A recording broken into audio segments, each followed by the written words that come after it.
बड़ी खराबी है ऐसे शख्स के लिए जो पुष्ट पीछे ऐब निकालने वाला हो, मुंह दर मुंह ताने देने वाला हो, जो माल जमा करके रखता है और गायत मोहब्बत से उसको बार बार गिनता है।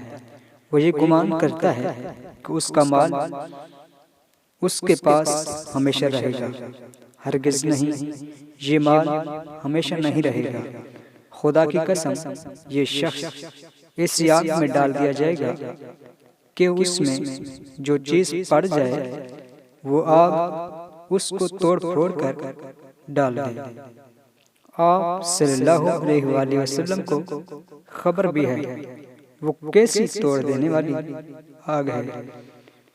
वो अल्लाह ताला की ऐसी आग है जो दिलों तक पहुंच जाएगी। यानी दुनिया की आग तो जहां बदन में लगी आदमी मर गया, और वहां चूंकि मौत नहीं, इसलिए बदन में लगते ही दिल तक पहुंच जाएगी।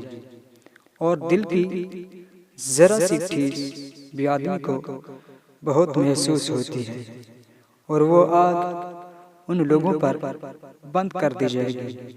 इस तरह करके वो लोग लंबे लंबे सतूनों में घिरे हुए होंगे।